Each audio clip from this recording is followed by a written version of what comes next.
한반도를 누비며 백수의 제왕으로 군림한 호랑이는 공포와 경외의 대상이었습니다. 그 호랑이를 쫓아 사투를 벌인 사람들, 산포수. 화승총으로 호랑이를 겨누던 산포수들은 어떤 사람들이었을까요? 맹사수입니다, 맹사수. 사냥꾼들은 백발백중이다. 무장 전투력과 지휘력을 갖고 있는 이 집단이기 때문에 백발백중의 사격 실력을 가진 세계 최고의 명사수. 호랑이와 같은 기계로 외세에 맞선 그들은 타이거 헌터라고 불렸습니다. 한국, 중국, 미국, 산포수의 역사를 추적해 역사에 묻힌 진실을 밝히기 위한 대장정이 시작됩니다.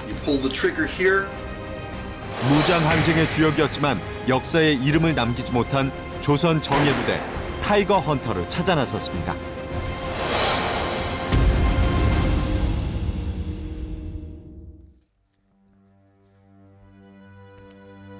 (1919년 3월 1일) 일본의 식민 지배에 저항하는 평화적인 만세 시위가 전국에서 일어났습니다. 같은 시기 한반도 북쪽에서는 항일 무장 항쟁이 펼쳐지고 있었는데요. 무장 항쟁의 주역은 다름 아닌 이름도 얼굴도 알려지지 않은 산포수였습니다. 3.1운동을 계기로 산포수 독립군은 조직화됐고 무장 독립투쟁에 뛰어들었던 것입니다. 조선시대 산척으로 불렸던 호랑이를 잡는 산포수들. 일제는 산포수에게서 총기를 빼앗았고 전국에서는 사람이 늑대에게 습격을 당하는 늑대난이 일어났습니다. 1915년 한 해에만 113명이 늑대에게 피해를 당하는 참극이 벌어졌는데요. 총을 빼앗긴 산포수들, 그리고 늑대의 난 사이에는 어떤 비밀이 숨어 있을까요? 일제강점기, 조선인을 공포에 떨게 만든 충격적인 사건이 발생했습니다. 제작진은 많은 조선인이 목숨을 잃은 사건의 실체를 확인할 수 있었습니다. 늑대가 사람을 공격해 사망하는 사건이 전국적으로 발생한 것입니다. 늑대에 대한 공포심이 전국적으로 확산됐습니다.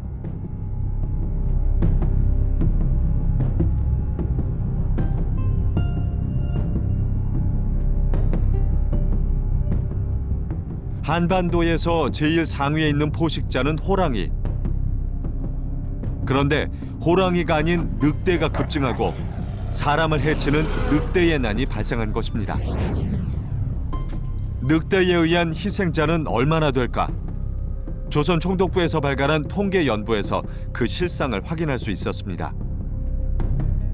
일제강점기, 맹수로 인한 사상자 실태는 충격적입니다.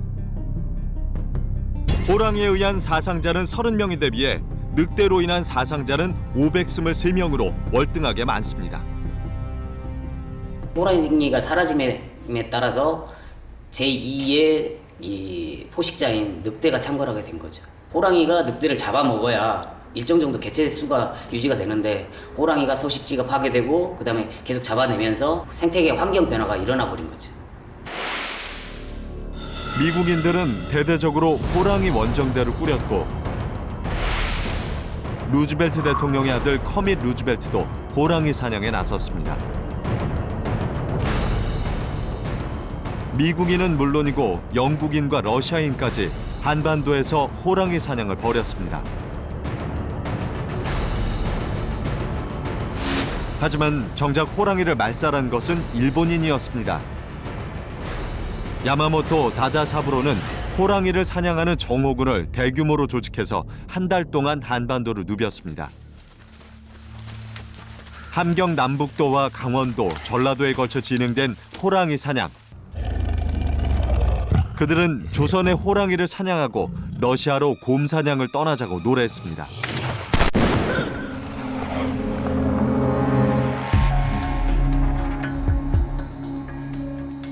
야마모토 정오군의 호랑이 사냥은 조선의 호랑이를 말살시키는 것뿐만 아니라 일본의 대륙 침략 야욕을 드러내는 한 단면이었던 것입니다.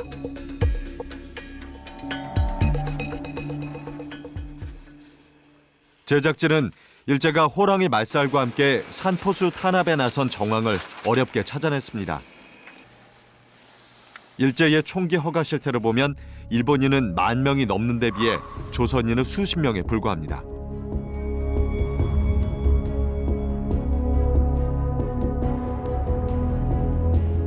국권을 잃고 생계를 유지하던 총까지 빼앗긴 조선의 산포수들은 어떻게 됐을까요?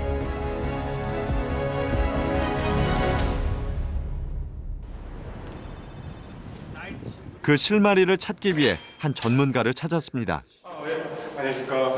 반갑습니다.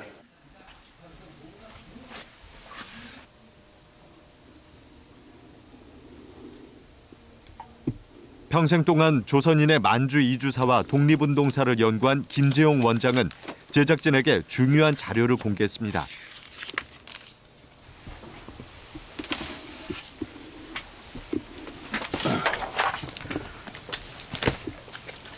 그가 어렵게 입수한 사진에서 조선인 산포수의 행적을 추정해 볼 수 있었습니다. 그러면은 명동천 이 뒷산이 덕신에서 잡은 호랑이였답니다. 이게 그 당시 잡은 그 포수가 기념으로 남긴 자료입니다. 이게. 한반도를 떠나 만주에서 호랑이 사냥에 나선 조선인 산포수. 전부 조선에서 넘어온 포수들이겠죠. 결국은 뭐 우리가 군사훈련도 받아야 되고 총연습을 해야 되지 않겠습니까? 근데 많은 그 당시의 포수들이 20년대 와서는 독립군으로 이렇게 앞장서서 일본 제국주의를 무찌르는데 공로를 끼친 그런 이야기가 있습니다. 일제의 탄압을 피해 타국 만리로 길을 떠난 조선인의 행렬은 3.1운동 후 더욱 늘어났습니다.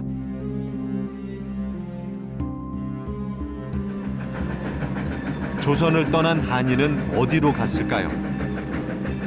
만주로 향한 한인이 정착한 대표적인 곳이 중국 지린성에 있는 명동촌입니다. 조선인은 이곳에 마을을 이루고 독립운동의 근거지로 삼았습니다. 만주 이주민은 1919년 3.1운동 이후 폭발적으로 증가했는데요. 고향을 떠난 산포수의 행적을 쫓아 중국 지린성의 룽징시를 찾았습니다. 용정으로 불리며 한인의 집단촌이 형성된 룽징.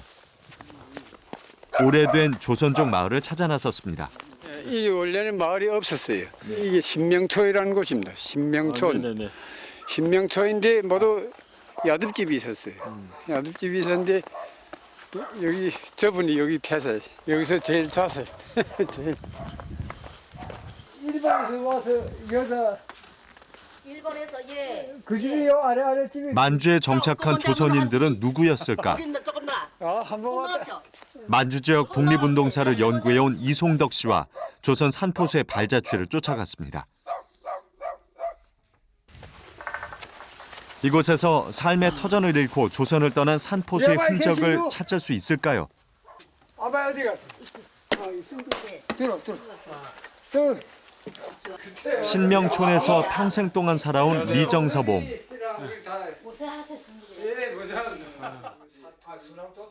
그는 제작진에게 오랜 세월 가슴속에 품어온 마을의 역사를 풀어내기 시작합니다. 올해 83살, 노인의 기억은 또렷하기만 합니다. 우리 직접 봤는데 이분은 포수나무나 명사수입니다. 직접 보셨어요? 예. 그 꼭대기에 앉는 거예요. 50m에서 땅 싸서 새 돌급대다. 보통 짐꾼에 2시 대로 당겼습니다. 2시. 하루에 잡는 게 그렇게 많았어요. 마을 주민 중에는 조선에서 온 산포수가 있었고 그들은 독립군을 지원했습니다. 여기도 조선부터 독립군에 참가한 분도 있었습니다. 수근수근하면 공개적으로 말해야 돼. 잘못 기대다 목 따라나니까. 그다음에 노인들이랑 저 아자예라는 게 그 무슨 멧돼지 고기하고 그 노루투 이야기 이거 많이 지원해 보냈다고. 어디다 보냈다는 겁니까? 독립군에다 보냈답니다. 독립반대다. 고국을 떠나 북풍 한설이 몰아치는 만주로 향한 조선의 산포수들. 그들은 만주의 산천을 누비며 여전히 사냥을 했고 조국의 독립을 위해 군자금을 모았습니다.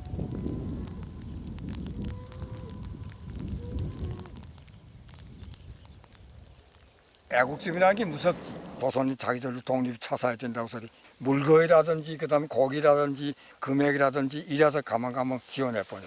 이 여기 이 동해에 다 대신 소문 났습니다.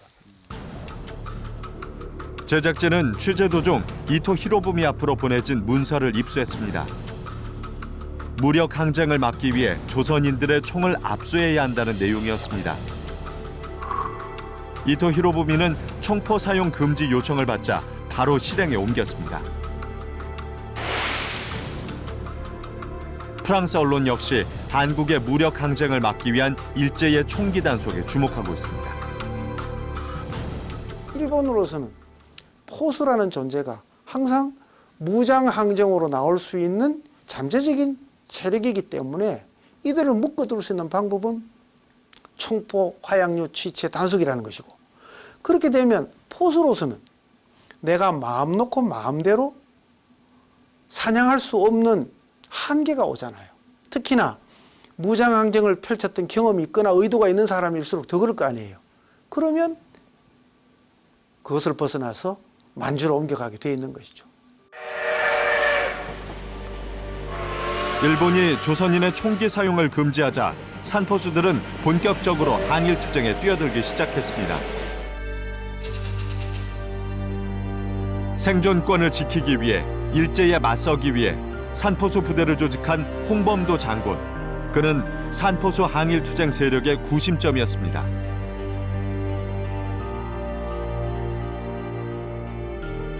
홍범도 장군의 산포수 부대의 실체는 어떠했을까? 당대 최고의 명사수로 불린 홍범도 장군. 홍범도 장군이 원래 그 사냥꾼 즉 포수 출신이었죠. 그래서 포수 의병 부대가 굉장히 유명한데요.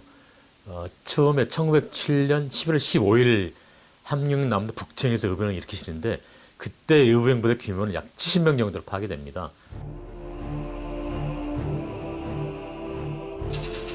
국내에서 3.1운동의 열기가 국외로 확산되면서 평화적인 시위는 무장 항쟁으로 변모하게 됩니다. 3.1운동 직후 세계적으로 혹은 또 우리 민족적으로 무장투쟁이 중심으로 떠오르면서 홍범도가 제일 앞장에 섰죠. 그래서 거기서 아예 대한국민회의 주축으로 후원을 받으면서 아마 주로 대한독립군 같은 이 무장단체를 거기서 아예 결성해 버립니다. 1919년 당시 만주로 근거지를 옮긴 항일 무장단체는 홍범도 장군을 중심으로 한 대한독립군을 창건했습니다. 그리고 본격적인 무장 항일전을 대외에 선포했습니다. 당당한 독립군으로 국권을 회복하겠다는 의지를 세상에 알린 것입니다. 1919년 홍범도 장군의 대한독립군은 국내 진공작전을 펼쳤습니다. 대산진의 일본군 수비대를 섬멸한 데 이어 갑산과 자성의 일본군을 섬멸하는 대승을 거둡니다. 3.1운동이 일어나던 해에 평화적인 시위가 아닌 산포수를 주축으로 한 무력 항쟁이 한반도 북쪽에서 펼쳐진 것입니다. 홍범도 장군의 무장투쟁이 전개되자 일본군은 독립군을 선멸하기 위해 집결했습니다. 그리고 봉오동 전투에 막이 오르기 시작합니다. 봉오동 전투가 펼쳐진 격전지를 찾아가는 길. 격전지 인근에 있는 조선족 마을인 수남촌에서 그날의 흔적을 찾아보기로 했습니다. 홍범도 부대의 본거지였던 수남촌. 여기 홍범도 장군이 이병투쟁을 할 적의 모습 사진이고, 홍범도 장군은 어떻게 봉오동 전투에서 승리했을까요? 그 실체에 접근하기 위해 제작진은 수남촌 촌장의 집을 방문했습니다.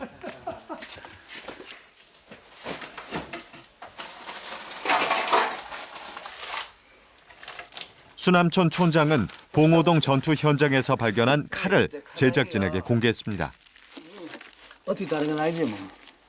이게 일본 나도 그 앞에 총 앞에 따는 긴데 이게. 무장한 일본군은 독립군을 추격해 두만강을 건너 북간도로 진공해 왔습니다. 수남촌의 라철용 촌장은 봉오동 전투에 대한 생생한 목격담을 기억하고 있었습니다. 홍범도 장군이 이끈 봉오동 전투를 직접 목격한 고 배창서공. 키는 그렇게 크진 않고 좀 보통 사람은 좀 크지만은 좀 체격이 좀 우득진감이라고 뼈다리 굽고 그 부위가 어떤 부위인가 모르고 가서 그 부위가 물어보고 아파 하면서 물어봤거든. 그러면 이 홍범도 또 자상하게 전투 과정도 이거 얘기하고. 일본군조차 하늘을 나는 장군이라고 부른 홍범도 장군. 그는 독립군 연합부대를 이끌고 봉오동 전투에 나섰습니다.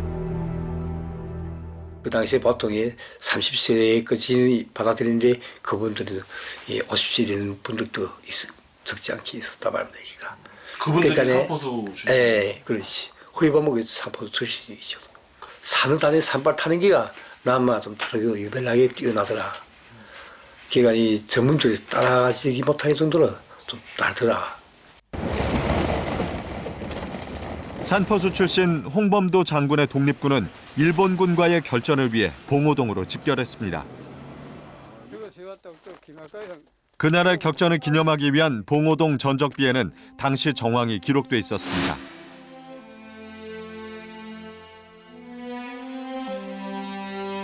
일본군을 대파하는 전과를 기록한 봉오동 전투.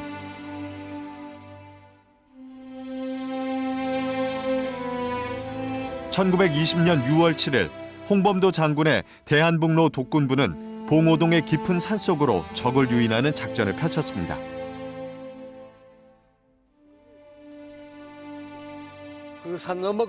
독립군의 매복 사실을 모른 채 접근한 일본군. 홍범도나 안무나 최진도라면 이분들이 어떤 본격적으로 매복서 하자고 소리 제 고의적으로 윤서수 썼단 말입니다. 그래서 윤서수 찍기는 그때 새벽이거든. 새벽 4시간에 그것은 준비가 충분한 준비되거든. 사면이 산으로 둘러싸여 천연 요새와 같은 봉오동에서 일대 결전을 준비하고 있던 홍범도 장군의 독립군 부대. 일본군 19사단은 홍범도 장군의 연합부대가 유인하는 대로 봉오동으로 들어섰고 독립군 부대의 집중 공격을 받고 괴멸하고 말았습니다. 독립신문은 봉오동 승첩을 대대적으로 소개했습니다.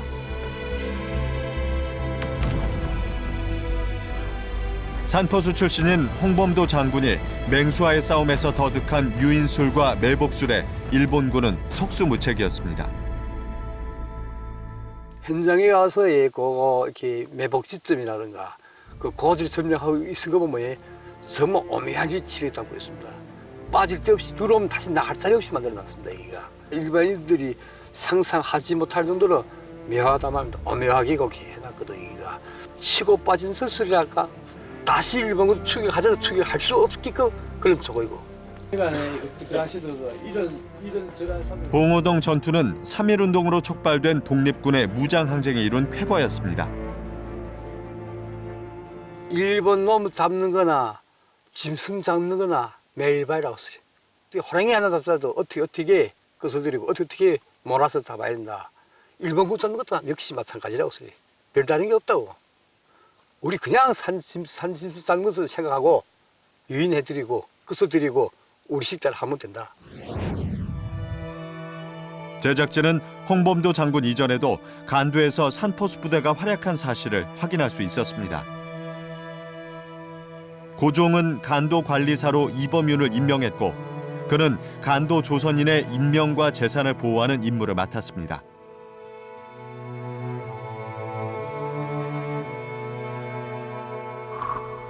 이범윤이 조선의 산포수로 이루어진 산포대를 조직한 기록을 발견했는데요. 산포수 200여 명으로 사포대를 결성합니다. 간도 관리사라는 직책을 받고 포병대를 이끌고 북한도 들어가잖아요. 포병대는 사실 그 간북 지방의 포수들이거든요. 근데 그 포병대를 만들어서 연변 지역 북한대로 가지고 간도 관리소를 활동했다. 이건 이제 증명이 되지 않습니까? 일본의 탄압을 피해 간도로 이주한 조선인은 마적대의 약탈과 청나라 관리의 폭정에 시달리고 있었습니다. 이범윤의 사포대는 간도의 한인을 보호했고 한일 병탄 후 연해주에서 무장항쟁을 계속했습니다. 이범윤과 홍범도의 산포수 부대는 조선인에게 독립의지를 불태우는 계기가 됐습니다. 또한 조병주는 3.1운동이 일어나자 만주에서 산포수와 유림, 의병을 규합해 대한독립단을 결성합니다. 만주 지역 무장항쟁의 중심에 조선의 산포수가 활약하고 있었던 것입니다. 산포수가 주축이 된 독립군은 이범윤의 사포대를 시작으로 조병준의 대한독립단으로 이어졌고 홍범도 장군의 대한독립군까지 그 맥을 이어갔습니다. 무장투쟁의 중심에서 활약한 산포수 부대.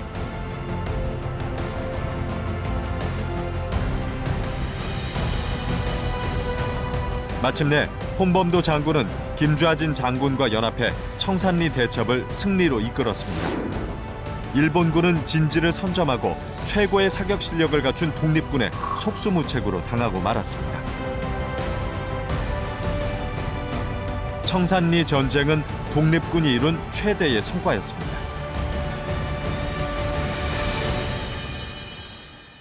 의병주 당시 특히 포수 출신 의병부대를 운영했던 그런 경험과 노하우, 전술, 그리고 적을 대할 때 굽히지 않는 그런 용맹과 과단성, 자신감 이런 것들이 독립군의 승전 요인으로 작용하지 않았나 이렇게 봅니다.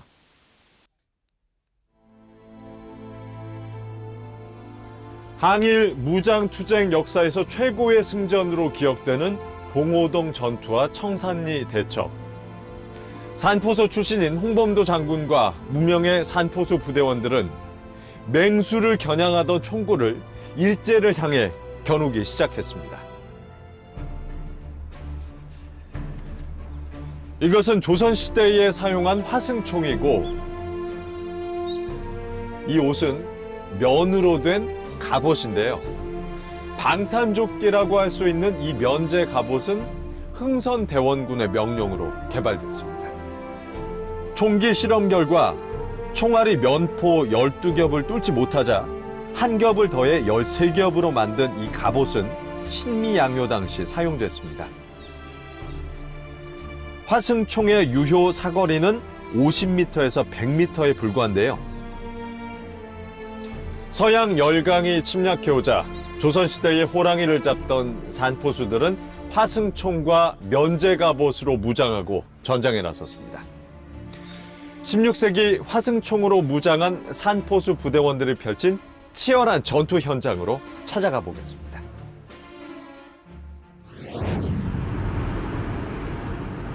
제작진은 산포수 부대의 활약상을 찾아 미국 메릴랜드주에 있는 아나폴리스 해군 사관학교를 찾았습니다.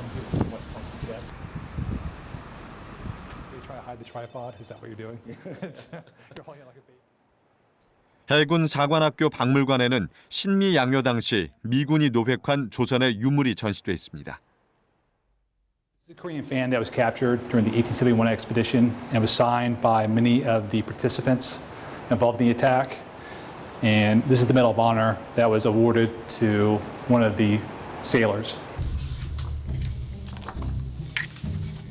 1871년 미국은 제너럴 셔먼호 사건을 빌미로 조선의 개항을 요구하며 강화도를 침략했습니다.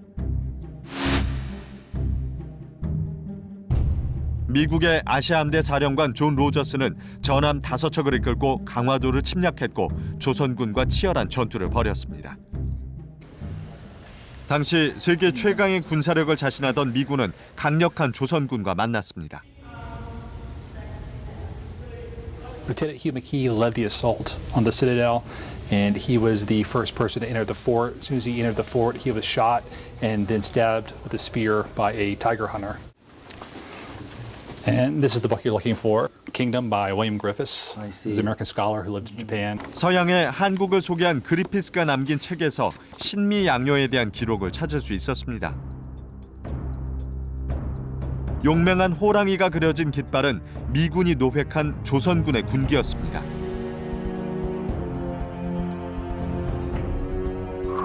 남북전쟁이 끝난 지 불과 6년, 최강의 미군이 마주한 조선군은 타이거 헌터 산포수였습니다. Reported that the Koreans fought with great desperation that was equaled by no one and surpassed, or he said, Frederick Lowe said that the Koreans fought with desperation that was equal to very few and surpassed by no one, which was a major compliment because the Americans had just fought the Civil War, had seen many, many battles, and they thought that the Tiger Hunters were their fiercest opponents that they had ever faced.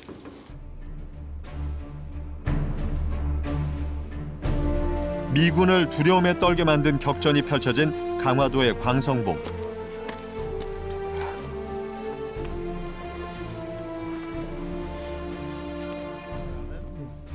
미군은 강화도 해협을 거슬러 초지진과 덕진진을 점령하고 광성보에 공격을 시작했습니다. 물길이 아주 심한 S자로 구부러져가지고 물살이 강화 해협 중에서 가장 센 곳이기도 하고 지대가 높아서 관측하기도 좋고 방어하기도 좋은 곳이죠. 광성보는 강화 해협을 지키는 요충지로 이곳을 점령당한다면 조선은 외세의 침입에 무방비로 노출될 위기였습니다.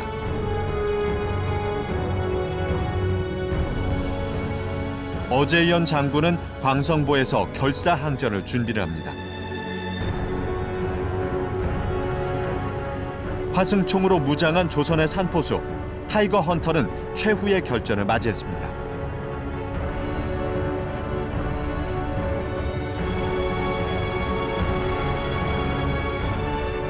미군은 한포 사격으로 광성보를 무차별 폭격했고 소총으로 무장한 미 해군은 거침없이 진격했습니다.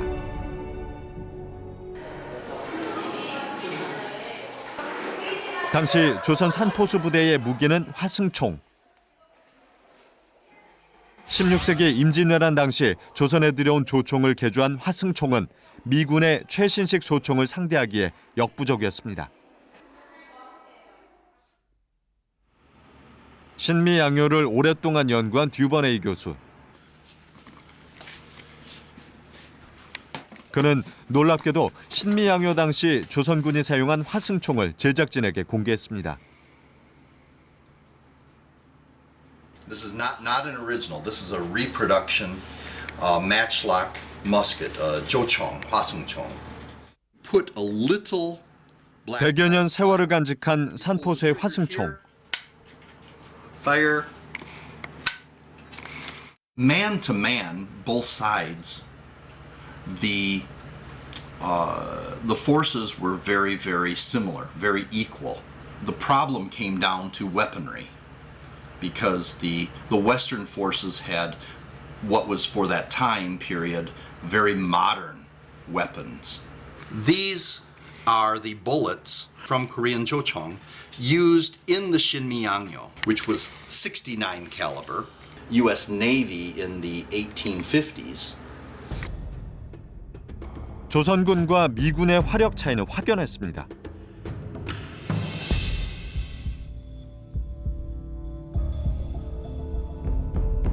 당시 조선 산포수의 화승총이 가진 성능을 전문가와 함께 알아보기로 했습니다.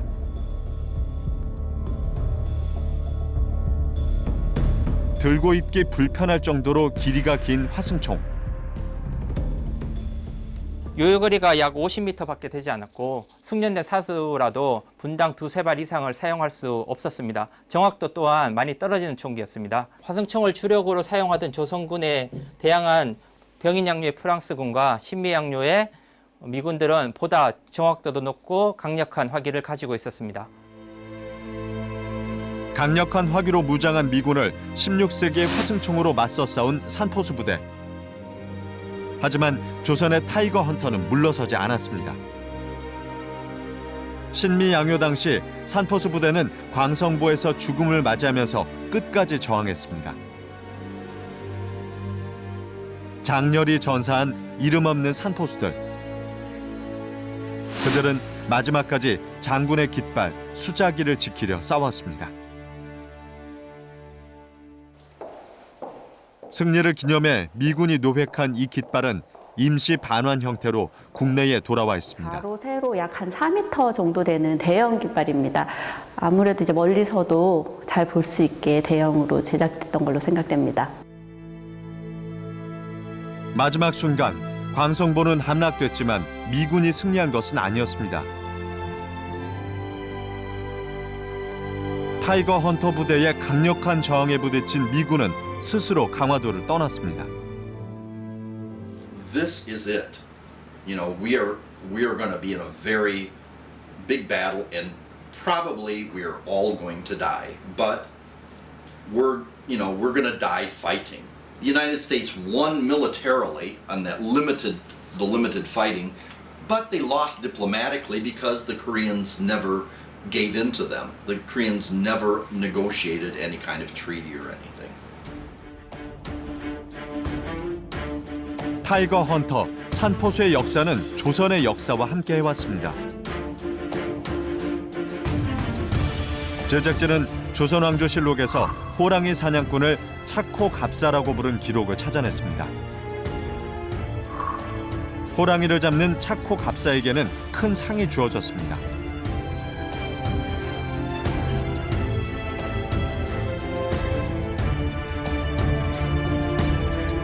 호랑이의 나라, 조선에서 호랑이는 강력한 힘과 용맹의 상징 그 자체였습니다. 조선은 개국 초부터 호환이 끊이지 않았고 호랑이 사냥꾼은 조선의 정예부대였습니다.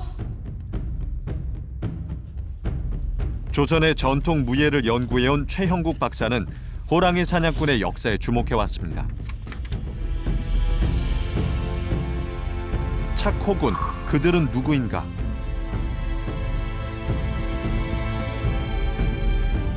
조선 초 창과 화살로 호랑이를 쫓던 차코군은 임진왜란을 거치면서 산포수로 변모합니다.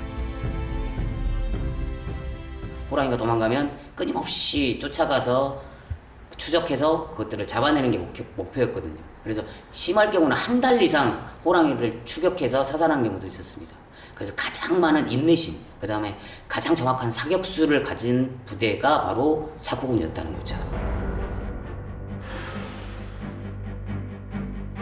호랑이를 잡는 차코군은 소리나는 화살, 효시를 쏴 호랑이를 포획하는 작전을 펼쳤습니다. 고종은 산포수가 조선 최정예 부대라고 했는데요.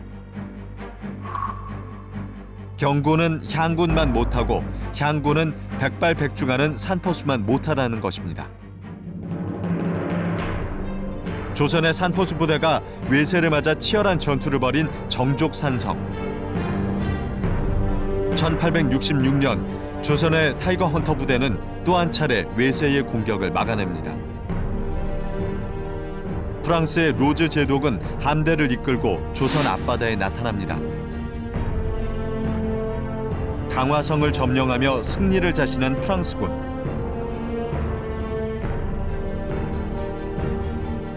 하지만 양원수 장군이 이끄는 산포수 부대는 때를 기다리고 있었습니다.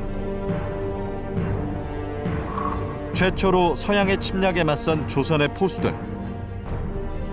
서울과 경기도 일대의 산포수들이 집결했고 그들의 규모는 500여 명에 이르렀습니다.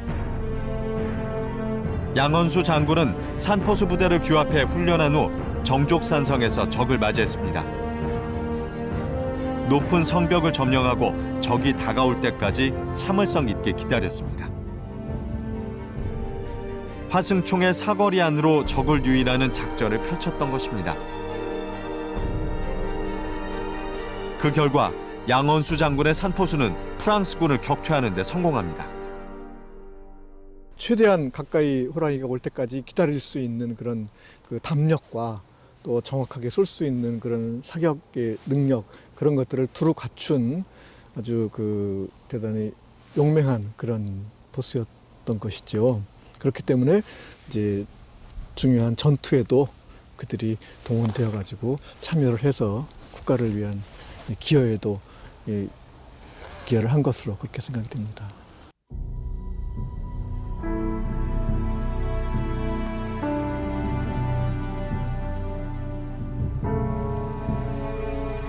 장렬한 죽음을 맞으면서 조국을 침범한 외세를 막아낸 조선의 최정예 부대 타이거 헌터.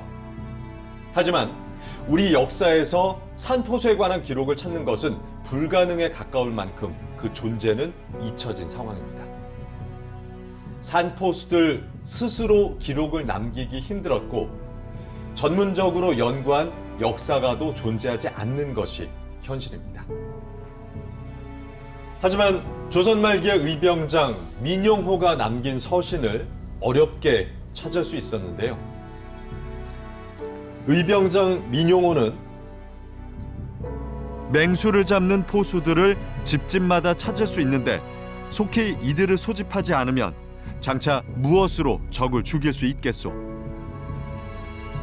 실제로 민용호 의병장은 산포수를 적극적으로 규합해서 의병 부대를 조직했습니다. 구한말 의병 항쟁의 역사에서 산포수는 어떤 역할을 했을까요?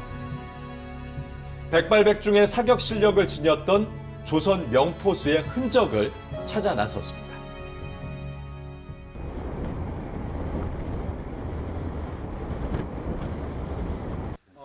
조선 명포수의 흔적을 찾아 나선 제작진. 우리나라에서 명포수의 수렵기를 최초로 남긴 이상호 작가의 후손을 어렵게 만날 수 있었습니다. 아버님이 그동안 책을 여러 권을 쓰셨습니다만은 이게 그 사냥이라는 직접 쓰셨던 책입니다. 일제의 압박을 참다 못해 수렵에 나선 이상호 작가. 그는 독립운동가 이상정 그리고 이상화 작가의 동생인데요. 일제의 감시가 심해지자 이상호 작가는 집에 머물기 힘들었습니다.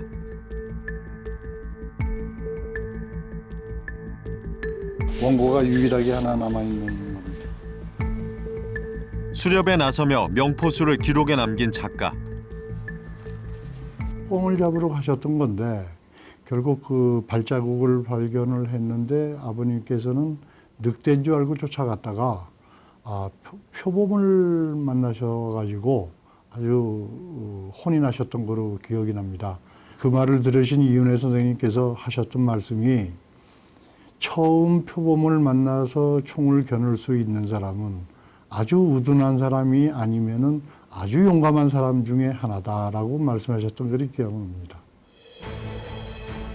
조선 왕실의 엽사였던 이윤회, 그리고 호랑이 사냥의 1인자로 알려진 강용근. 조선의 명포수들은 화승총으로 호랑이를 잡는 세계 최고의 명사수였습니다. 하지만 일제의 산포수 탄압이 시작됐습니다. 조선 통감부는 의병 항쟁에 나선 산포수들을 감시했고 그중에 홍범도와 차도선이 있었습니다.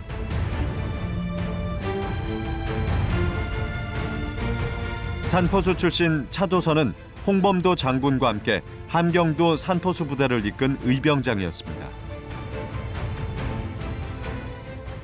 그리고 독립운동에 관한 중요한 내용이 많이 들어가 있습니다. 1907년 일제가 총포 화약류 단속법으로 산포수에게서 총을 빼앗았습니다. 하지만 차도선과 홍범도 장군은 총기 반납을 거부하고 의병 항쟁을 계획합니다. 산포수를 주축으로 하는 의병 부대가 탄생한 것입니다. 일본군 토벌 기록을 보게 되면은 홍범도 의병부대 규모가 670명이 달했다고 하는 아주 구체적인 기록이 있습니다. 1908년 5월 6월경에 차도선 의병부대 규모는 약 110명이 달했다고 하는 그런 기록이 있습니다. 백범일지를 보면 김구 선생 역시 산포수를 규합한 기록을 찾을 수 있습니다. 동학혁명 당시 팔봉 접주로 활약한 청년 김구. 동학군에 가담한 김구 선생의 산포수 수백 명을 이끌고 팔봉 접주로 전장에 나선 기록을 확인할 수 있습니다.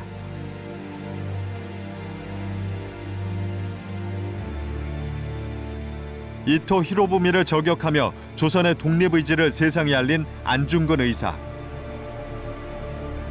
그의 사격 실력은 한치의 오차도 없었습니다.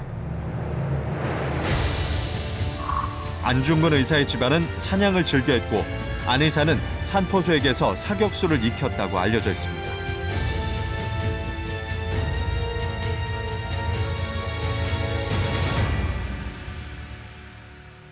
조선 산포수의 항일 투쟁은 구한 말에도 계속됐습니다.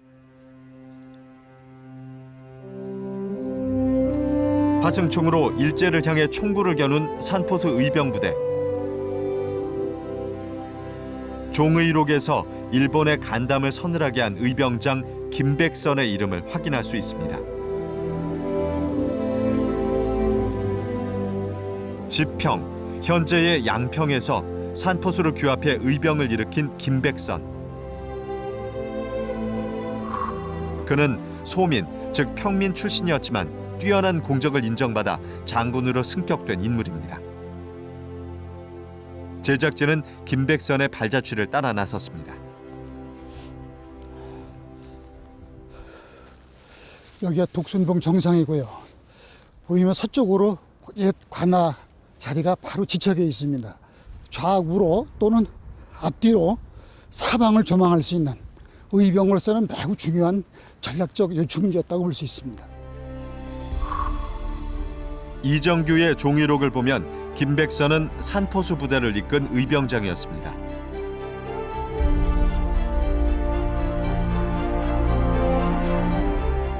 양평에서 일어난 김백선은 연이어 일본군과의 싸움에서 승리하며 의병의 사기를 드높이게 됩니다.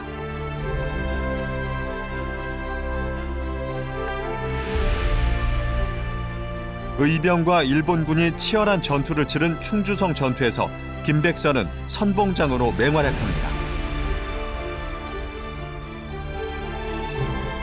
하지만 의병 부대의 승리는 오래가지 못했습니다. 김백선만큼은 빨리 서울로 진격해서 임금을 구하고 의병의 본래의 목적을 서울 시민들에게 알려야 된다. 의병의 진격을 강력하게 주장했던 김백선. 그는 칼을 들며 항의했고 그 결과 죽음을 맞이하게 됩니다.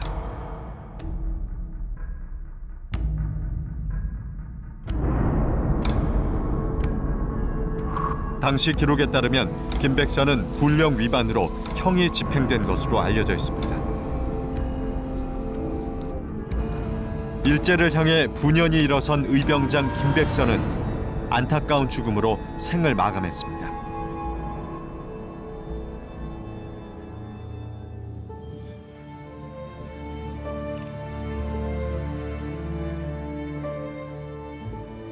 조국의 위기에 맞서 항쟁한 의병장 김백선. 그는 산포수와 평민의 의병 대장이었습니다. 장군이 죽으면서 장군을 따르던 많은 평민과 산포수들이 모조리 의진을 떠났기 때문에 불과 2달도 안 돼서 의진을 해산하게 됩니다. 신돌석 또한 대표적인 평민 출신 의병장입니다. 그는 19세의 젊은 나이로 100명의 의병을 이끌고 봉기했고 연이어 일본군을 대파하는 데 성공합니다.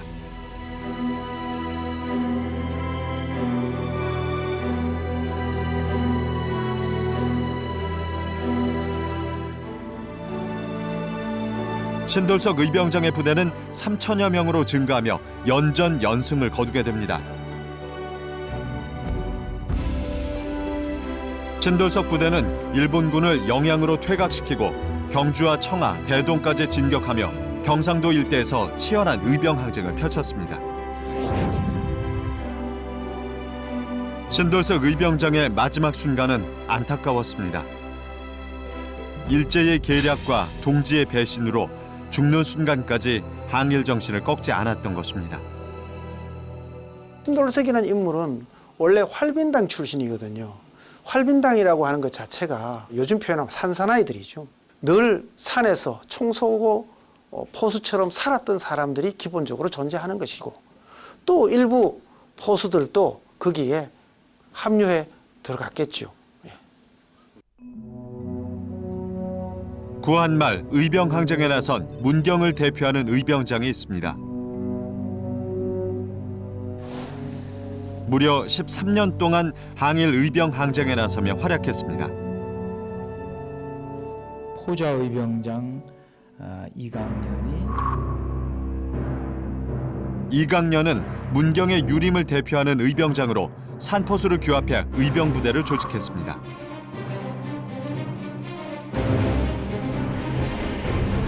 을미사변을 맞이하자 이강년 의병장은 분연이 일어났고 유림과 산포수와 평민을 규합했습니다. 풍전등화에 놓인 조국을 구하기 위해 그는 모두의 힘이 필요함을 역설했습니다. 이강년 의병장이 주장한 것은 신분의 구별 없이 힘을 모으자는 협력이었습니다.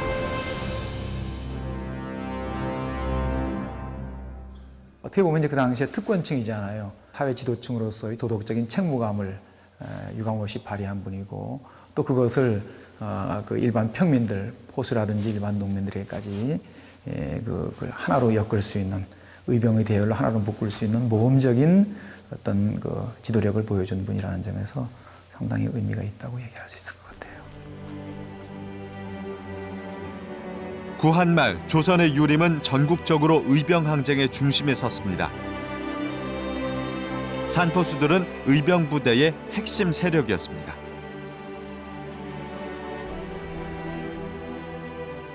지휘 고하를 막론하고 일반 서민들이나 뭐 포수 뭐 이런 사람들까지 다 그야말로 일심동체 합력하여 그 우리 민족의 기계를 진짜 한번 보여준 것 같습니다. 산포수를 주축으로 한 의병부대는 전국에서 활약을 펼쳤습니다. 홍범도와 차도선 부대의 북청 의병을 시작으로 산포수는 의병항쟁의 중심 세력이었고 독립군으로 활동하게 됩니다.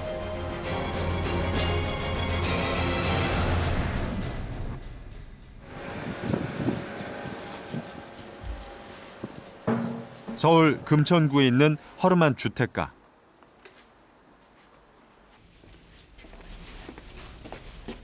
집에 있어? 제작진은 오랜 수소문 끝에 차도선 의병장의 후손과 만날 수 있었습니다. 3대에 걸쳐 독립운동에 헌신한 차 의병장의 가문. 항일 투쟁에 투신한 독립운동가들은 대부분 자신의 집안을 돌보지 못했고 차도선 의병장 역시 마찬가지였습니다. 모르는가 봐요, 아무래도. 국내에서 의병 투쟁에 나선 차도선 의병장은 만주로 이주해 독립군으로 활약했습니다. 산에서 뭐 잡는 거 있잖아요. 짐승 잡는 그런 포수였대요. 그러다가 그다음에 이제 일본 놈들이 들어오니까 이제 일본 놈들하고 싸웠지. 차도선 의병장은 산포수 출신인 홍범도 장군과 함께 후치령 전투에서 일본 수비대를 섬멸했습니다.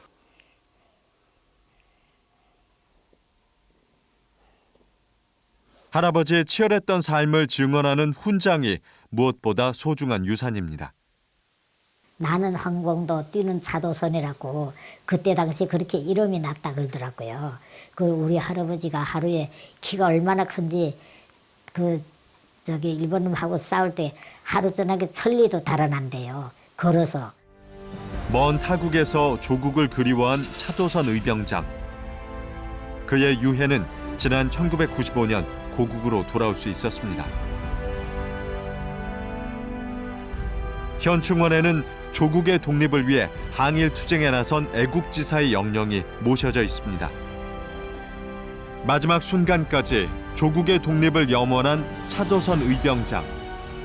그의 죽음은 우리에게 깊은 울림을 남기고 있습니다.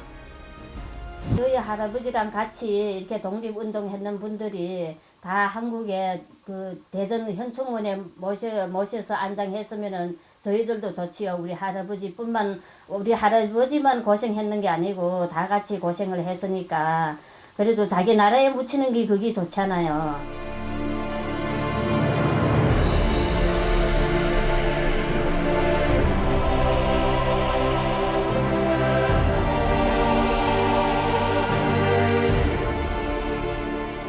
조국의 위기가 닥치자 자신의 안위를 돌보지 않고 독립운동을 펼친 무명의 산포수 부대.